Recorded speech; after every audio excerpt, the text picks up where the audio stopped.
Imagine you had just compiled a bunch of research to help your supervisor with a committee meeting they were attending. Your supervisor comes back from the meeting and says, your research really informed our decisions. The committee learned a lot from your research. You provided so much help through the research you compiled. I'm feeling pretty good after hearing any of those. But let's say our supervisor comes back and it kind of went the other way in the committee meeting. And the supervisor says, your research didn't help inform our decision. The committee didn't want to use your research. You provided research that wasn't relevant. Your research wasn't relevant. Now I'm feeling a little different. I'm feeling maybe like someone's pointing a finger at me about my research. And secondly, I feel like, well, I tried. I tried to give research that was helpful, and I'm not even getting sort of a kudos for trying. I'm just being told how unhelpful it was. If this has happened to you, maybe you're familiar with the way we can feel defensive or hurt after reading something. We also can make other people feel defensive or hurt accidentally, sometimes if we don't take care with how we phrase things.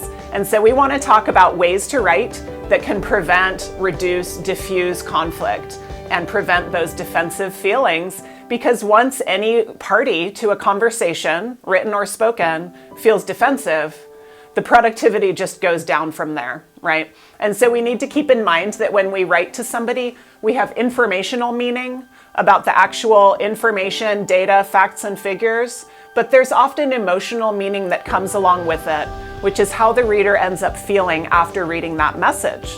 You can stay tuned for more videos on writing EQ. That's what we're getting into now. But we're gonna start today with 4 strategies for writing in a way that avoids making people defensive and that could potentially reduce conflict rather than cause it. And so we'll go through these 4 strategies quickly, and then I'll look forward to any comments in the comments section if you'd like me to address anything further. So, 4 strategies for writing to reduce or prevent conflict. The first one is to be careful with how we use the word you. In the example I opened up with, we saw the word you used positively when you gave great strategies and research, or negatively when you gave research that didn't help. We need to be careful about when we use the word you. I would suggest using it when the situation is positive and changing your verbiage when the situation is negative. For example, in the briefing, you failed to account for last quarter's work from home numbers. We could easily say the same information without the word you by saying, we still need to learn about last year's work from home numbers. It still lets the person know, hey, I needed that information, but it doesn't create a defensive feeling. Similarly, we could say, instead of, because you uploaded the wrong file, we're behind on the process, we could say we're behind on the process because we don't have the right file. Probably the person will know it was them, but they won't necessarily have that sort of heated reaction when we feel like we've been accused. Therefore, we're going to get a more productive outcome from that written conversation. What I like to do then, and what that example shows us, is instead of focusing on the individual or the person, focus on the product at hand. What is it we're trying to accomplish together? Let's make the sentence about that when it's negative, not about the person who did it. So for example, if we have a new report and we say, oh shoot, there's no chronology in the appendix. Who do we want to talk about, the writer or the appendix? If we go with the writer, we risk creating defensive reactions. You didn't provide a detailed chronology in the appendix. I focused on you, right? Or even I could say the writer didn't provide, and I'd still be focusing on the person. It would be probably more productive to focus on the product because that's the matter at hand anyway, which is the appendix. This appendix needs a detailed chronology. Similarly, if I received an email and it didn't have what I was looking for, instead of saying your email didn't address an operations perspective, I could say the email didn't address an operations perspective. Or instead of you failed to give an operations perspective, I might say I couldn't find an operations perspective in the email. That's all part of our third technique, which is using productive phrasing. With most critical information, there are 2 ways to frame it, the can or the can't, what we can do or what we can't do.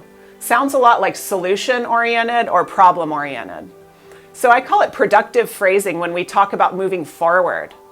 taking steps that'll work, and negative phrasing when we just focus on what can't be done. So for an example of negative phrasing, we could say, we can't process your application because you failed to provide 2 forms of ID. We have 2 negatives. We can't do it, and you failed to do something. Without being fake or covering up the true information, we could phrase that with can language instead. We could say, when we receive your 2 forms of ID, we'll process your application.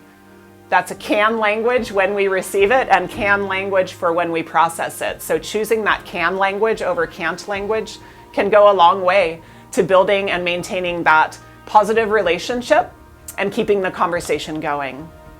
Lastly, speaking of this conversation, there's another person out there, right? The reader that we're worrying about, right? What's going on in their mind? Well, let's think too about not accidentally disrespecting or disempowering them. There are many ways to think about that, but I would really suggest we focus on word choice. For example, if we say something like, please attend this session, it sounds instructive. It sounds like you need to go. It sounds like you don't have the power to choose. In some cases, that may be what the writer wants. But in cases where we want to allow more sort of agency and empowerment, we might say, if you could join us for the session, that would be great. Join instead of attend conveys a sense of doing something and purpose and inclusion. A great example happened recently with the CDC, Centers for Disease Control, and this is a real example. I was really impressed when they made a change to their health literacy definitions last year. They used to say that we all need good health information so that we can make appropriate health decisions. I'm not so sure I like that. It feels a little condescending. It feels a little to me like, well, who gets to say what's appropriate? And they updated it this year to say we would like you to be able to make well-informed health decisions. Now I feel like I'm getting well-informed. I'm taking action instead of I'm being told that I'm not appropriate. So when you're worried about something you're going to write, you're afraid, oh my gosh, this is a little bit contentious, stressful, there's conflict included in this, or it's about something very serious that could lead to a conflict, keep those skills in mind. Be really judicious, careful with how you use you. Focus on the product instead of that you.